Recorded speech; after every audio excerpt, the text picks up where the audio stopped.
Meet Tim. It's Friday night, and he's still at the office. Just a few hours ago, he found out that his colleague, with only 2 years at the company, got the promotion that he was after. His phone buzzes with 3 missed calls and a text from his girlfriend of 4 years. He opens it reluctantly and reads, "It's over." Tim is an engineer at a major tech company. After 6 years of tireless work, he's only had 1 promotion. And his relentless work ethic has now cost him the one person he never wanted to lose. Flashback to Monday morning. Tim wakes up feeling driven, confident, and ready for his interview at 10 a.m. for the senior manager role. He thinks, "I've got this. After all the hard work I've put in, there's no way they'd give it to anyone else." Tim's girlfriend is still asleep as he makes his way to the kitchen, opens his laptop to get some work done before leaving for the office. After 30 minutes of emails, he packs up and leaves before she wakes up. Later, she texts him, "So you just left all those dishes in the sink?" He rolls his eyes and replies, "Sorry, I was busy." He arrives at the interview ready to shine. He feels prepared. He answers every question perfectly. When asked about his leadership, he proudly talks about his team's success, how they pushed through adversity and handled last-minute changes. He realizes that he may have talked too much, but he hopes that his passion shines through. Every night this week, Tim stays at the office late to prove his dedication. He skips exercise, eats fast food, spends less time with his girlfriend, sacrifices he's willing to make for his career. He answers every email within minutes and checks in with every team member to ensure projects are on track. Tim knows his relationship is shaky, but he thinks once he gets the promotion, everything's going to improve. So when he hears on Friday afternoon that his colleague got the promotion, it feels like a dagger to the heart. After everything he's done, how could they not recognize him? Feeling depleted and burnt out, he sees the notification on his phone and knows it's about to get worse. 2 words. It's over. His world crumbles. Zach White, founder of Oasis of Courage and host of the Happy Engineer podcast, coaches engineering managers on how to get promoted, avoid burnout, and lead with courage. Zach is an engineer himself, so he's figured out how to find success at work and at home. And now coaches engineers on how to help them get promoted while designing a life they love. I look forward to hearing how Zach would advise Tim on how to navigate this crisis, advance his career, optimize his potential without sacrificing his life at home. My name is Jay Abbasi, and welcome to Unstuck.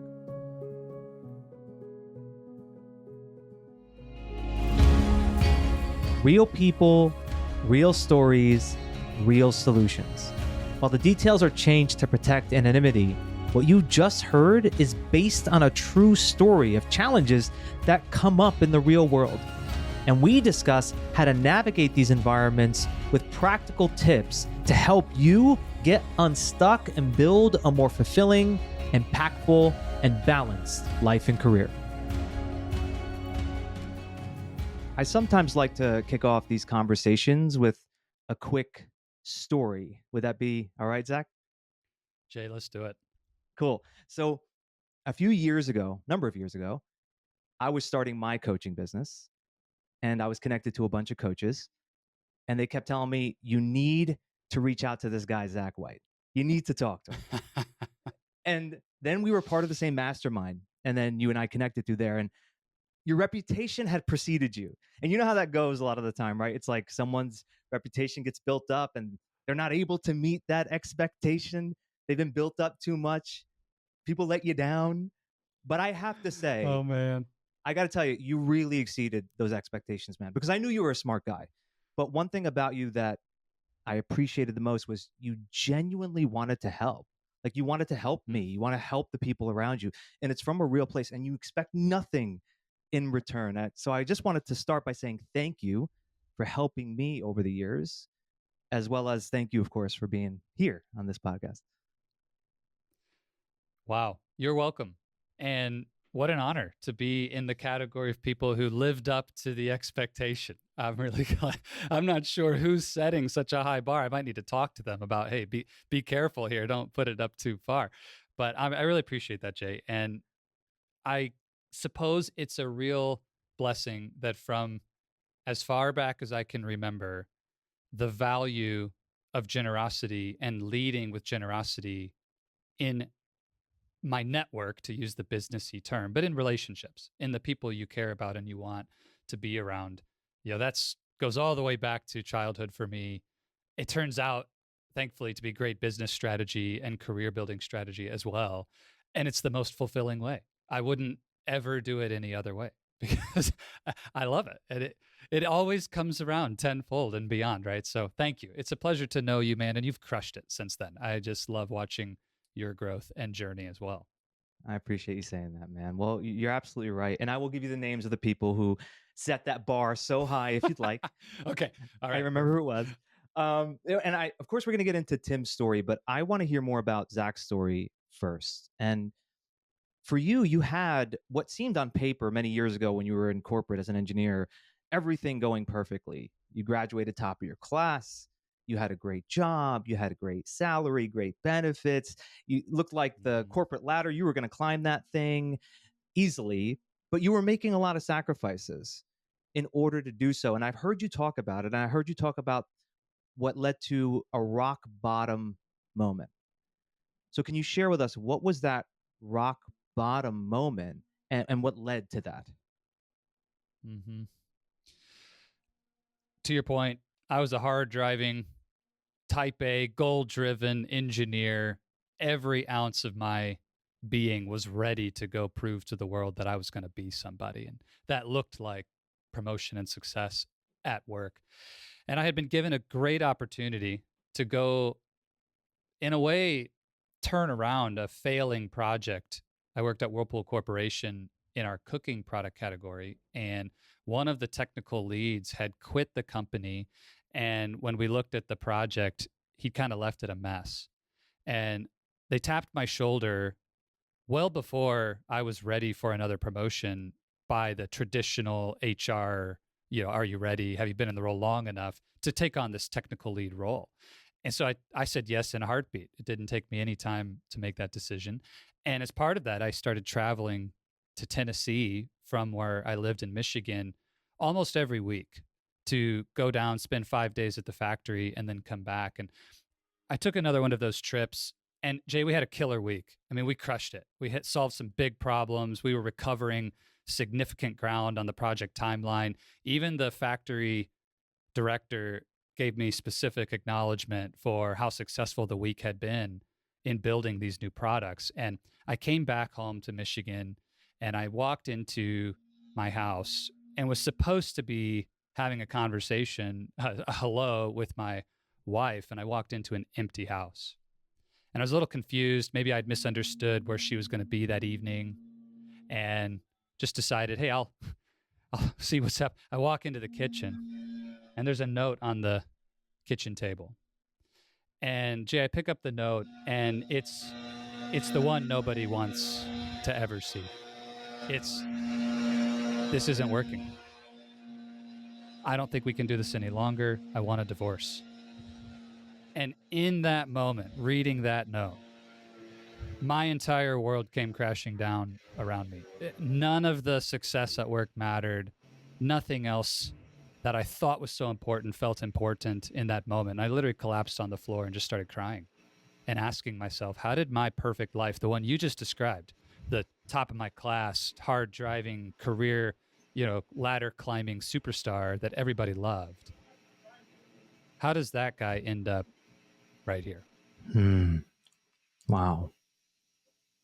And I know that You were operating under a system. I've heard you describe this. It was a system that you realized didn't work. It was be smart, work hard. I've heard you use this before. Be smart, work hard. And you realize that that wasn't going to work for you anymore. And it reminds me of what I hear so much, Zach, in today's world about the hustle culture and just work harder than everybody else. And I think that message so often gets misinterpreted and it leads people down paths that they later find regretful. So I guess why didn't that work? Why didn't be Yeah. smart, work hard work for you anymore? Yeah. Well, it's interesting how you framed that, Jay, because you said it in a way that is exactly why I got fooled. Be smart, work hard. That's a great statement. There's nothing wrong with being smart and working hard. Where I fell into the trap was that became get smarter, work harder to get more of what you want. If 40 hours is good, then 50 is better. If a master's degree is good, then a PhD is better. If reading one book a month is good, reading 5 books a month is better. I fell into the trap of more. It's not that get smart, work hard on the surface is bad. That's a great value. In fact, if you're not smart and you're unwilling to work hard, you're going to struggle in life, okay? It's this singular strategy of more of that led me down the path to burnout without knowing it. And I built that mantra up, said, okay, well, this area of my life's not going great, so I need to get smarter. This goal I haven't hit yet, so I need to work harder.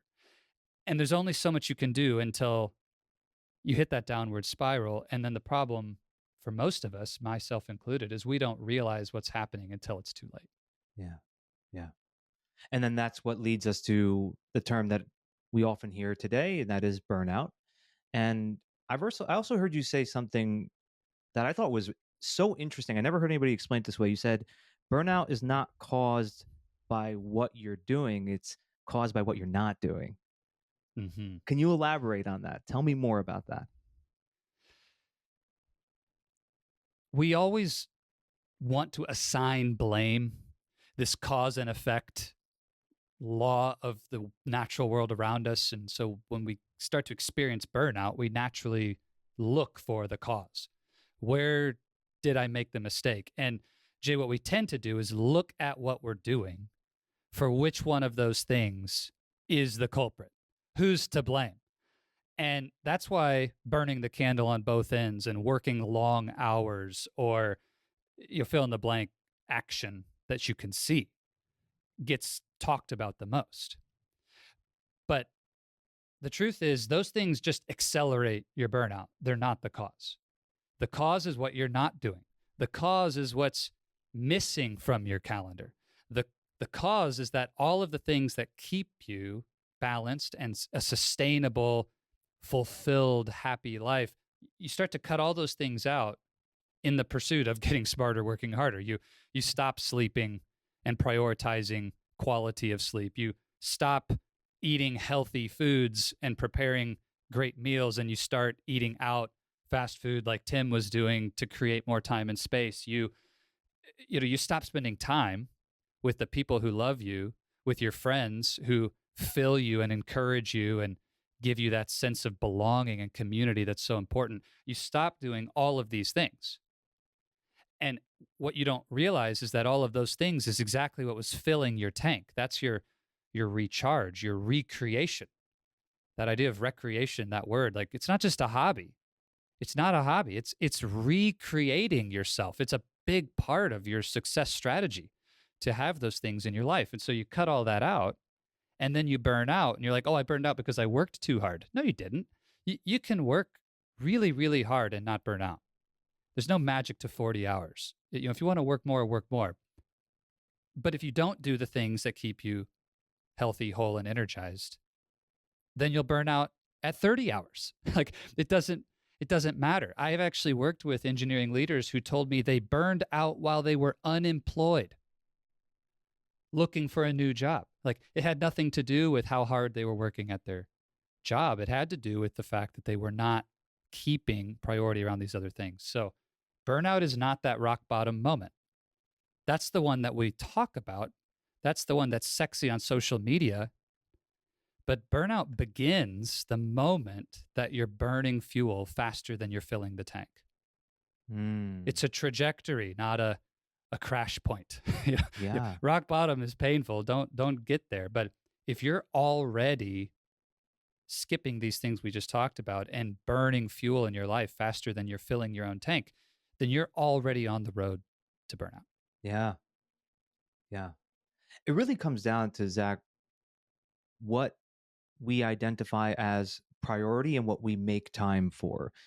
Mm. What I find is oftentimes the issue for people is they say, hey, when I have the time, in my free time, I'm going to fill in the blank exercise. I'm going to be able to get more sleep. I'm going to meal prep. I'm going to meditate. I'm going to do the practices that are going to give me the fuel I need.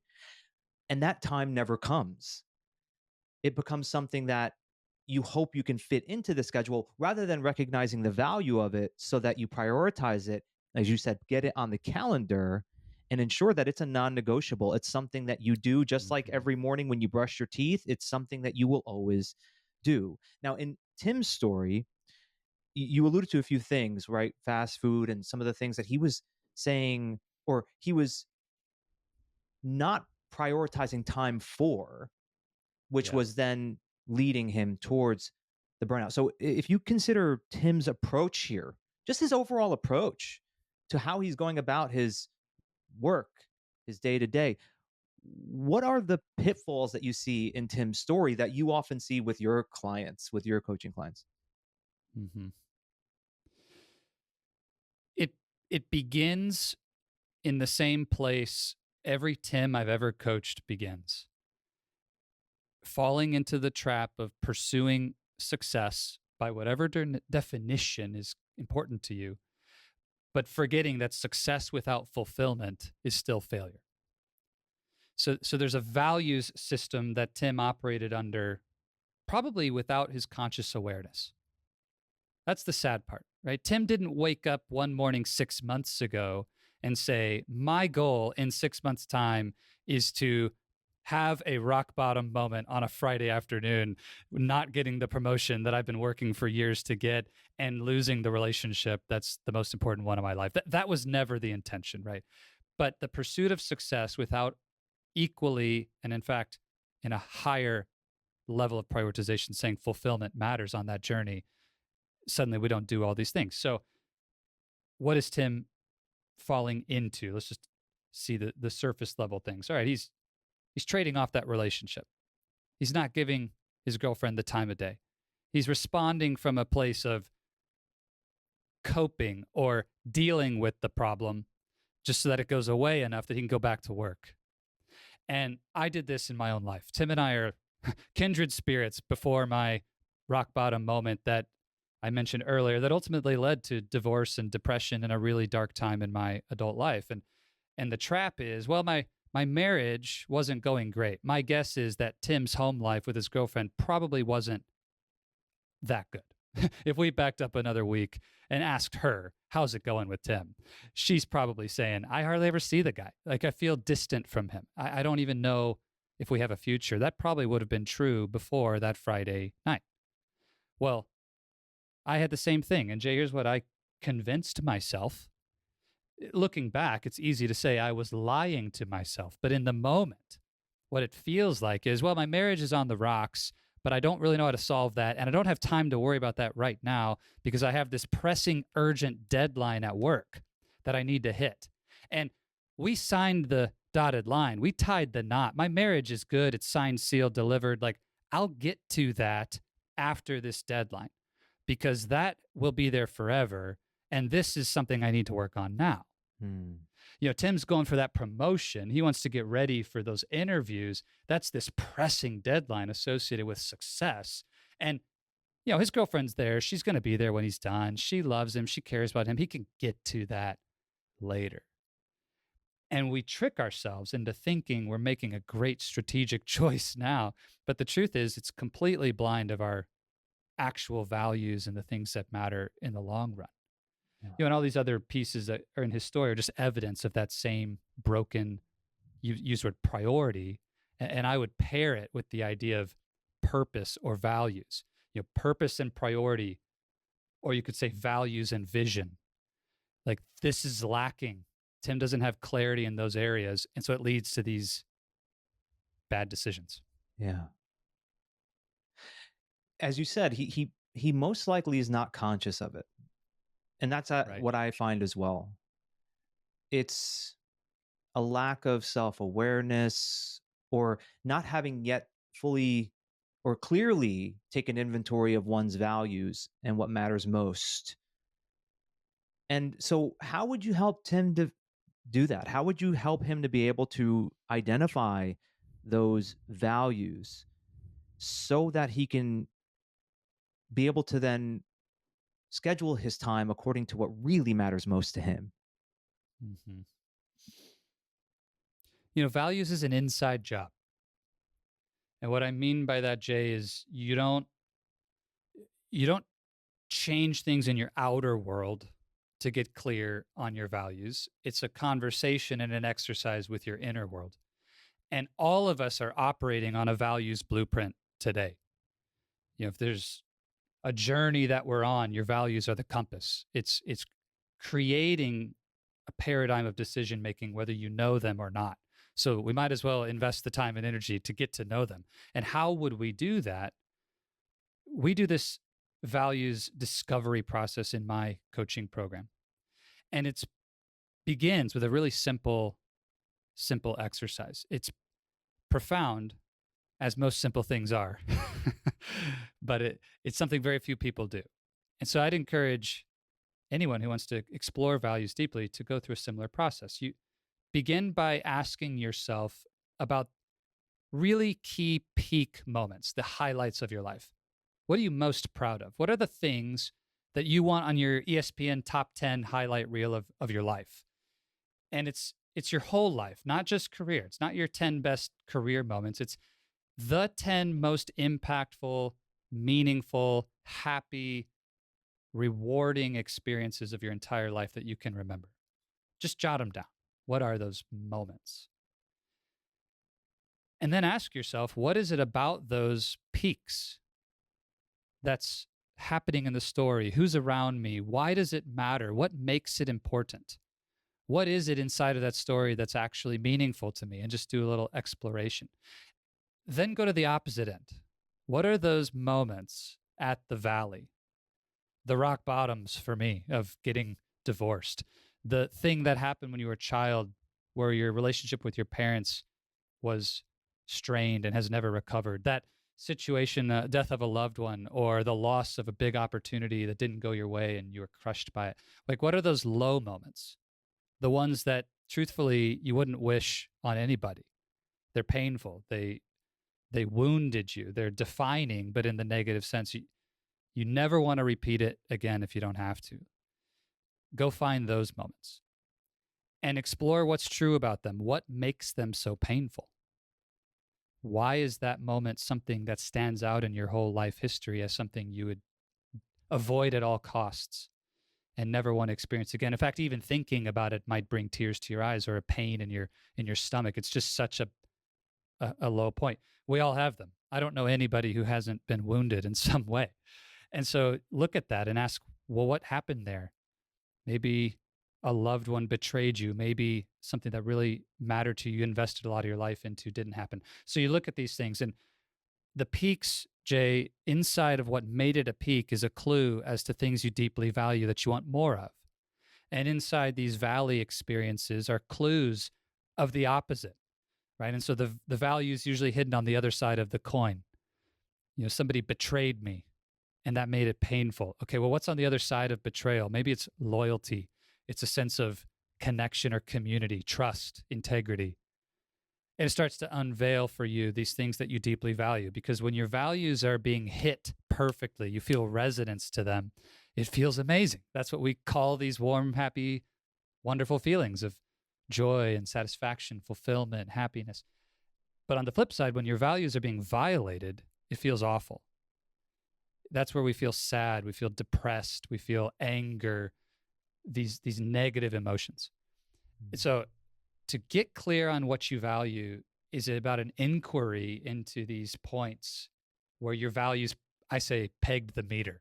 So in engineering terms, you could imagine hooking up a gauge to this, and you're trying to find those 10 out of 10 moments, or the negative 10 out of negative 10 moments. This is how you find it. And working with a professional coach is super helpful to really understand, what does this all mean? And then how do I turn this into action, to your point? But anyone can sit with a blank journal and explore this deeply and learn a lot about themselves. Yeah. There are two things that I love about the exercise that you just described. And this is based on what we know in research on how we can really begin to cultivate even better beliefs as well as values within ourselves. It's evidence-based. It's evidence-based. And the subconscious mind needs evidence. And so that exercise requires you to have to go to the evidence in your life and pull actual experience that then goes to the subconscious and goes, okay, well, I can't argue with the truth. This is something that really happened, right? It's something that you cannot argue. And then the second thing that I love about that exercise is it kind of forces one to have to get out of only, left brain thinking and into a little bit of that right brain thinking as well, which I just thought of as we were talking would be a really good thing to discuss with you, because while I know you work primarily with engineers, many of which are left brain dominant, right? There are a lot of people outside of even just the engineering world that have that kind of left brain dominance where it's all about analyzing, intellect, solving a problem. Now, that could be a strength in many ways, Zach. That's a powerful strength to take with you in your career. However, it can be limiting, or it could lead to some challenges if left unchecked. So can you talk a little bit about that, having worked with so many people that I assume are left brain dominant? Yeah. It's tempting to want to put our life into a formula in every way. As an engineer myself, I still secretly hope, Jay, that I wake up one morning with the epiphany of what that formula is. I haven't found it. Now, how do we create that sense of balance? For me, the thing that helps is to nurture or give space to the left brain through the system or the process through which you go on a journey of discovery. So for my clients, these are incredibly intelligent engineering leaders. I mean, I work with engineers who run circles around me in IQ, and I'm not an ignorant person. So if you ignore the left brain entirely and you say, let's just go sit under the moon and we're going to think about our emotions and we're just going to free flow this. And I want you to just tell me what comes up in your intuition and just roll with it. Now there's no structure whatsoever, and that left brain's freaking out. And you lose access to your whole self because the dominant part of you is very unhappy with the environment that you're in. So let's create a safe system, a sequential step-by-step approach, a process that we can trust, one that's been repeated. And the exercise I just described is a good example. It's like, all right, Jay, here's what we're going to do. I'm going to walk you through a series of specific questions. They're really intentional. They're designed to help you discover something about yourself that has been proven, to your point, through research well beyond Zach White and the Oasis of Courage. But, oh, by the way, Jay, 250 other engineering leaders just like you have done this exact exercise and had profound discoveries in their life from doing it. So now my left brain starts to buy in to the idea that this process, and it is a process, will work. The process itself is a very right brain experience. I'm asking you questions about emotions and experiences and things that are squishy and memories. And it's like, ooh, this is a little uncomfortable, but I can trust the process because I only need to sit here in the silence for 5 minutes. The timer's running. I'm just here to journal. I know that there's safety at the end of this 5 minutes, and Zach's going to take me to the next step.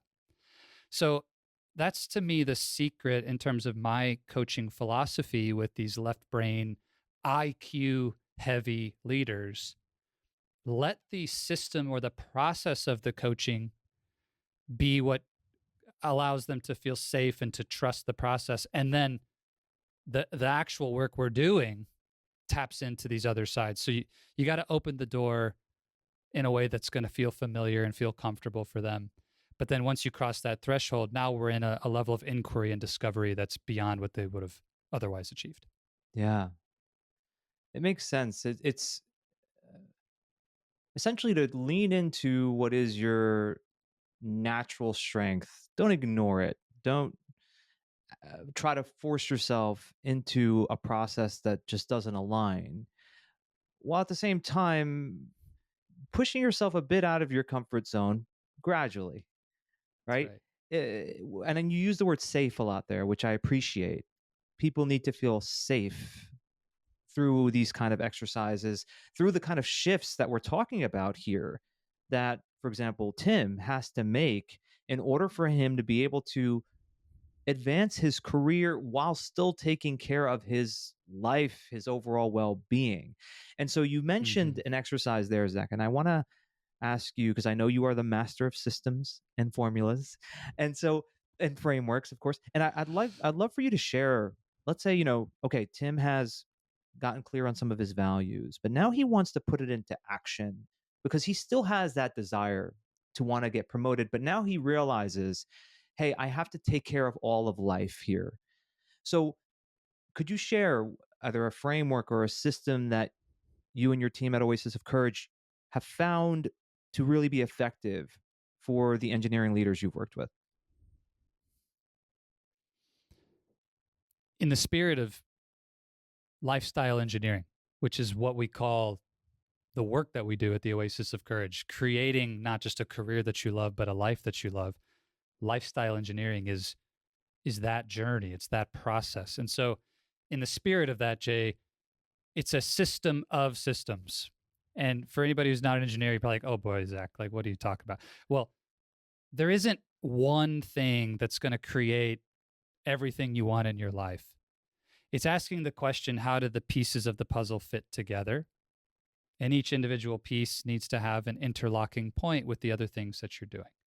So it's an important question, but I just want to be an engineer for a moment and say it depends, because it is a system of systems in our life. And the more we tap into that as technical leaders, it really helps us to connect the dots. But here's where I would begin with Tim. Really simple. There's an exercise that actually is used by coaches all around the world called the Wheel of Life. And the exercise itself is extremely basic. You create some awareness of different domains of life that matter to you.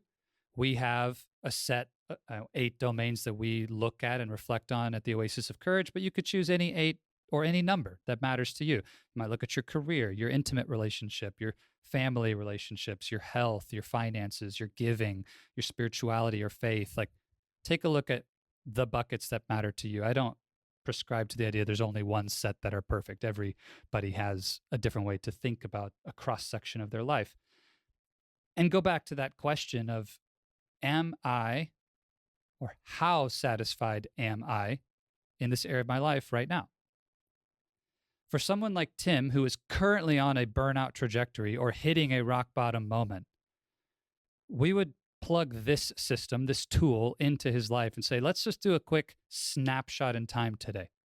Let's look at every area. What are the scores? Maybe 1 is the worst you've ever felt in satisfaction in that area. A 10 is the best. Let's map it on the Wheel of Life and see. And our intention this next week, Tim, is to pick one of those areas and improve it by 1 point. That's it.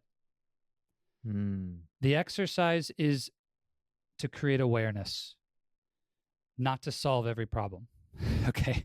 We just want to create awareness.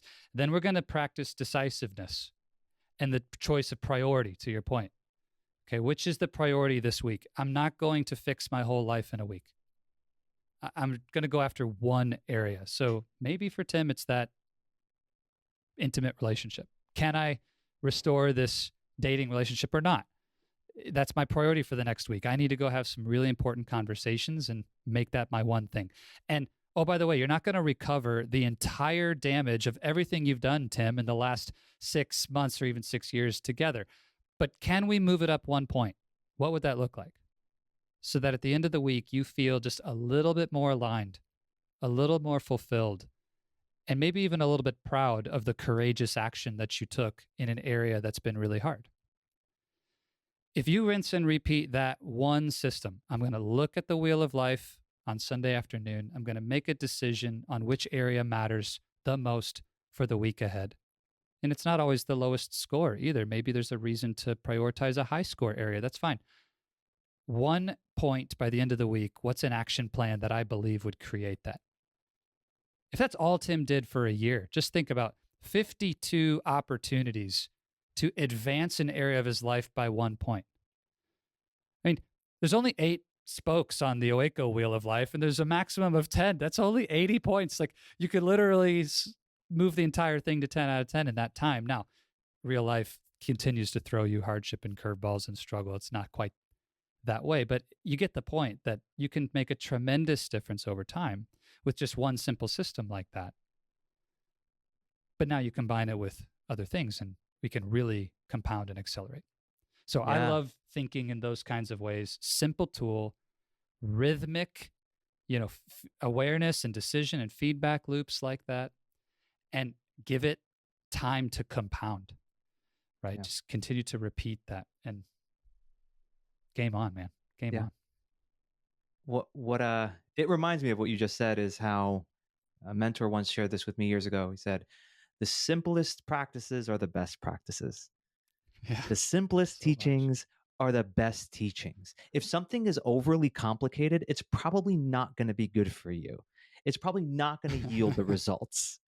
Keep it simple. And what I also really appreciated about how you described that is being able to approach things one at a time, to not overload oneself with too much, because in that it leads to discouragement, frustration, when we have an expectation that we're going to be able to solve all of this in this amount of time.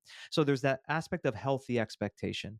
We should always have a healthy expectation about our own growth and development, what we can achieve in the times that we set out for, versus overwhelming ourselves and falling into even comparisons of us versus other people, which could then keep us feeling stifled and stagnant. And so with Tim, there's something that happens, of course, in the story, right, where he got passed over for a promotion. And I know that you have worked with so many people who have had that happen to them. So what's the advice you give someone there? Well, I'm sure people here listening right now have wanted to get that next position. They didn't get it. What do you tell them? What would you share, or what kind of advice would you give to someone who wants to be able to respond to that skillfully?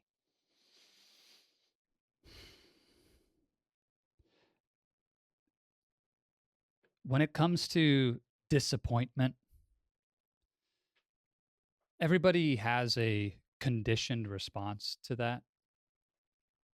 And I would encourage anybody who's there now or has been there to first nurture the energy of curiosity of just what is yours. How are you responding? Because there's a certain level of power in just understanding yourself. Well, there's a lesson to be learned in how you are responding. Now, that said, there's a grief that comes with that moment because you invested a lot.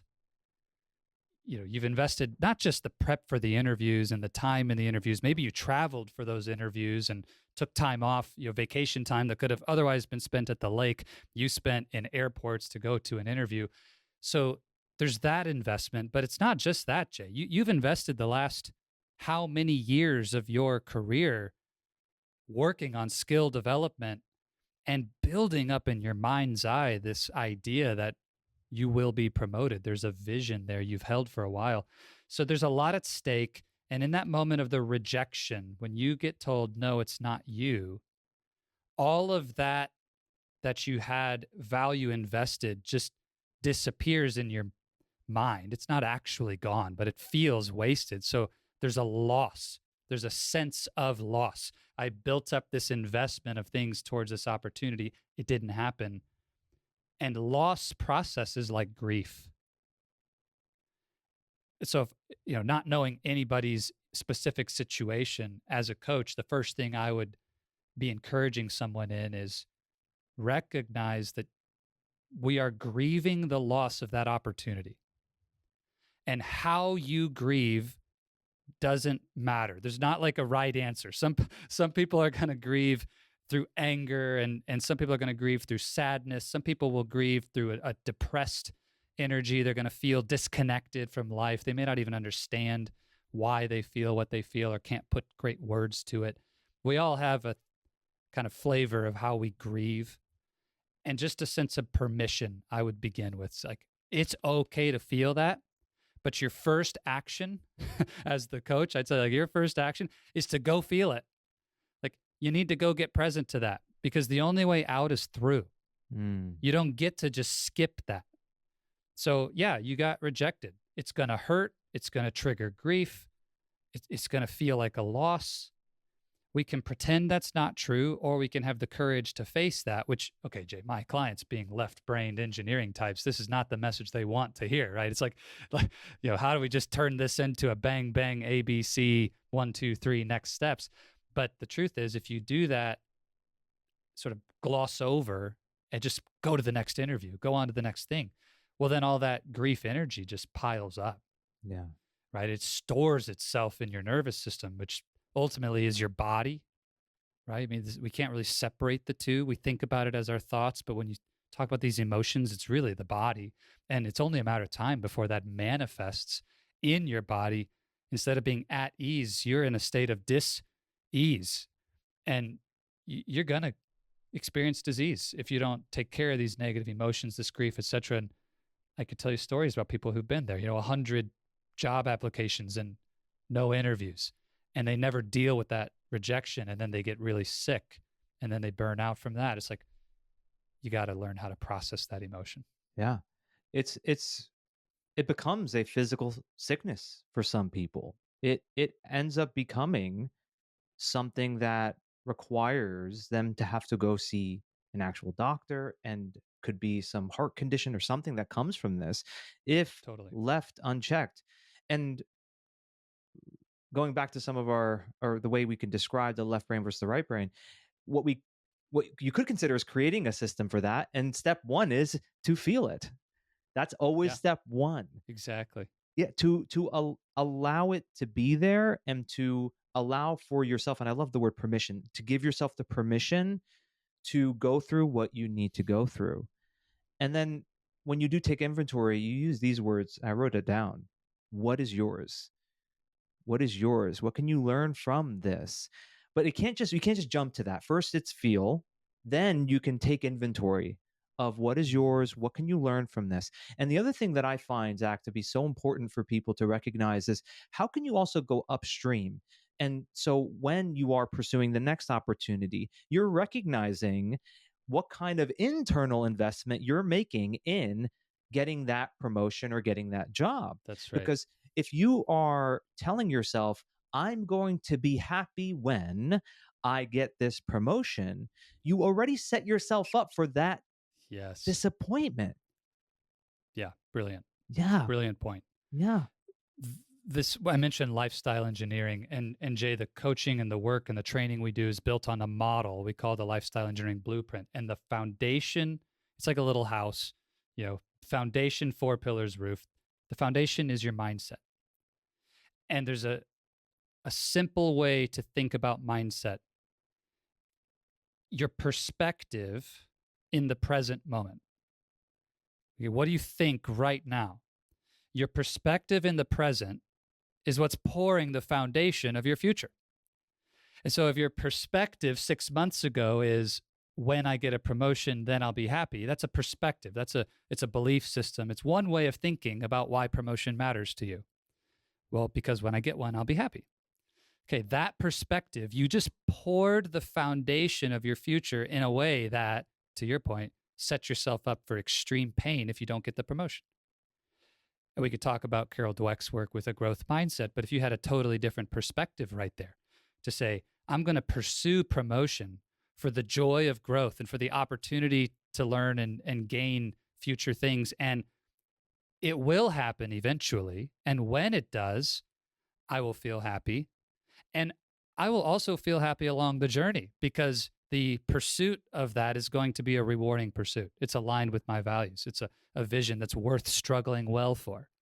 Totally different perspective in the present pours a completely different foundation of your future. And so I think you nailed it spot on. This idea of going upstream. Where did I pour a foundation, a perspective? Where was my mindset then that led me to the pain that I'm in now? And what mindset, what perspective do I need to shift to now to pour a stronger foundation for my future, one that doesn't create these kind of pain points and heartaches? Yeah. What a great visual. The pouring of the foundation. I've never heard it like that. That's awesome because it's exactly what it is. That is what we are doing. And Mm-hmm. I was thinking about this quote. It's one I love. It's by Mahatma Gandhi. It was a burning passion coupled with absolute detachment is the key to all success. Woo! Good one, right?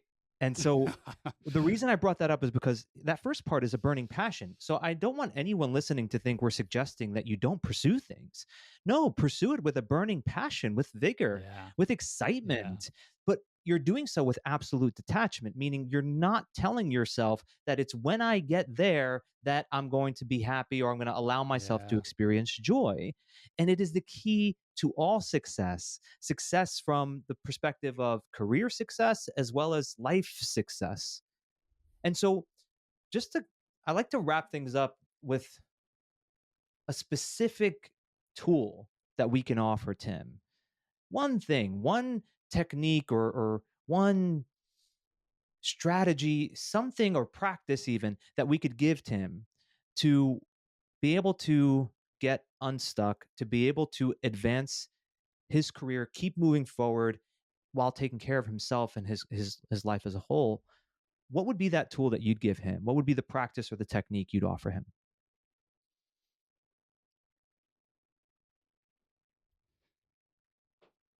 We've given Tim a couple things in this conversation already, so let's give him something different. I was tempted to repeat, his core values, exploration, to explore the wheel of life and take action. Those are great things, but let's give him one more. You use that word stuck. How do we get unstuck? That's why we're here. Tim feels it right now. I have felt it. I felt it in my business. I felt it in my career as an engineer. You've lost momentum. You're stuck. And when you've hit a plateau or when you feel stuck, there's two things that I see that are always missing. And so I would give Tim a really simple exercise around this reality. When we're stuck, we lack clarity and we lack a way to measure our progress. When you lack clarity and you lack progress, a known sense of progress. You see, Jay, it's one thing to be making progress. If you don't know it, it still feels stuck. So we need a way to actually measure that progress. I need a way to discernibly know that it's happening. So clarity and measurable progress. Without those two things, you'll continue to feel stuck. So Tim, here's what you want to do, buddy. First, we need to get really clear. One thing, and just one, that is going to help move the needle, help you advance in what matters most to you right now.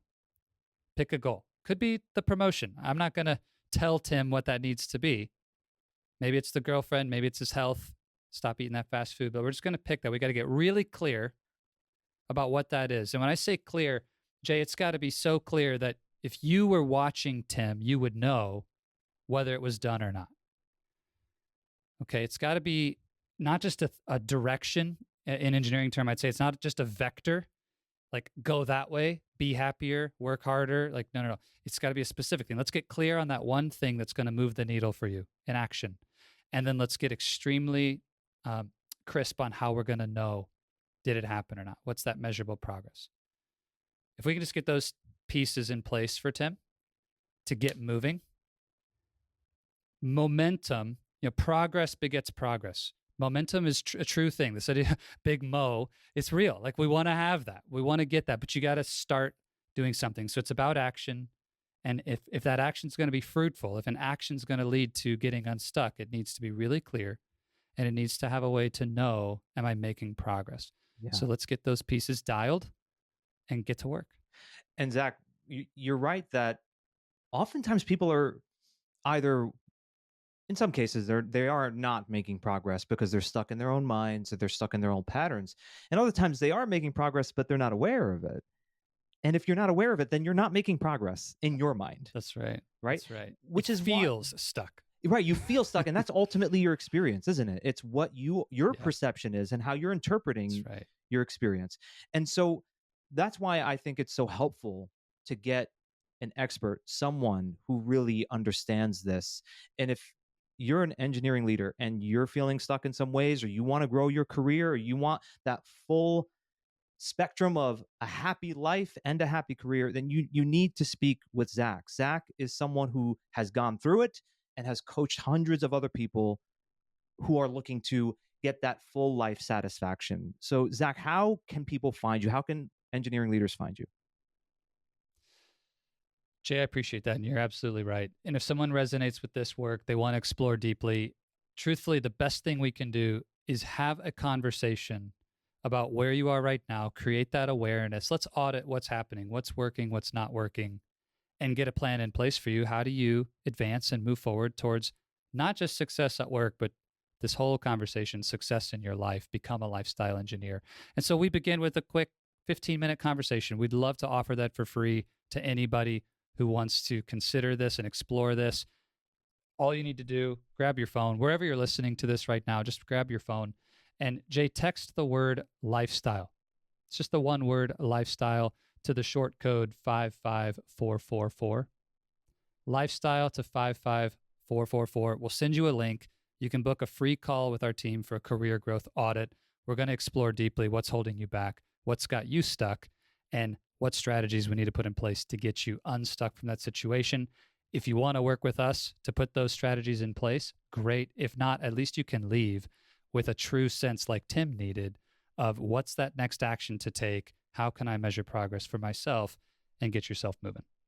Excellent. Nice and simple. And for anyone who's, questioning, hey, do I need help or not?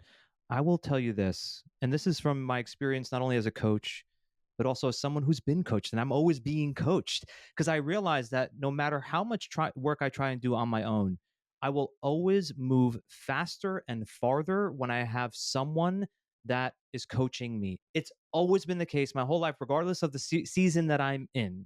So if this is something that you're interested in, I highly encourage you to set up that call with Zach and to see where the conversation goes. Zach, I want to thank you for taking time today, sharing your insights here. There was so much good from this conversation. I'm so glad we did this, and I have a feeling we're going to have to do it again in the future. Jay, anytime. I love being with you and just acknowledging not just the podcast, but the work you do, the coaching you provide, the energy you bring into the world that's so positive. Thank you for the invite. It's an honor to be a friend and colleague of yours. I appreciate you, my friend. Take care. So much goodness from this conversation with Zach. It's going to be challenging for me to synthesize this into just a few insights and actionable takeaways, but I'll do my best. So the 3 insights that I would encourage you to take from this conversation. The first one is in regards to the trap he referred to. So the motto of be smart, work hard is a great value, but the singular focus on having more, getting more, is what can be could be what leads you down the path of getting overwhelmed and burnt out. The second insight is in regards to the cause of burnout. The cause of burnout is not the work itself. It's not what you're doing. It's what you're not doing. When you don't commit to the activities that fuel you, that give you fulfillment and happiness and joy, the things that fill your tank, that's going to be the cause of burnout. And things like this could be time with your loved ones, eating healthy, exercising. I loved how he used that term recreation. Don't think of it as a hobby like it's recreation. Instead, it's recharging. recreating the version of you that can handle 30, 40, 50 hours a week because you have the energy to do so. And the third insight is, for you to establish your value system, you can consider what were the peak moments in your life. He used the term the ESPN top 10, as well as the valleys, the instances where you had some really challenging experiences. And from that, you can be able to identify, what did I value in that peak experience? What was missing from that valley experience to establish your own value system? Actionable takeaways. I have 3 for you here. So the first one is, if you are a left brain dominant person, to have a system in place to ask yourself questions and journal through when you're really feeling stuck. Now, this is something you could do on your own, or of course you can get the help of a coach to really guide you through this process. The second actionable takeaway is, in life, you're going to have disappointment. You're going to have discouragement. And rather than just jump into, okay, what are the actions I need to take? Be present with what comes up. Feel it. And although it's not always what you want to hear, the only way out is through. And then the third actionable takeaway is to consider the different buckets of your life, and you can decide on what those are, such as relationships, career, finances, and so on. And take inventory of how well things are going in those areas. Give yourself a score, let's say 1 to 10.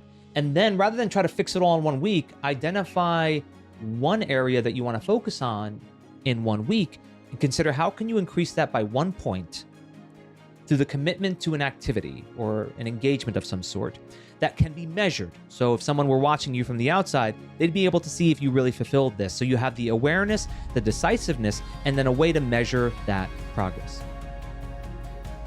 Join us for our next episode, where you'll meet Ali, who is a data scientist in Dallas, Texas, whose challenge is not really his 9 to 5, but it's about the fact that for over 10 years, Ali has wanted to build out a side hustle, and he's made no progress. So we'll talk through how Ali can shift from thinking he needs to find the time into how he makes the time to build his business for himself and for his family. Thank you for listening.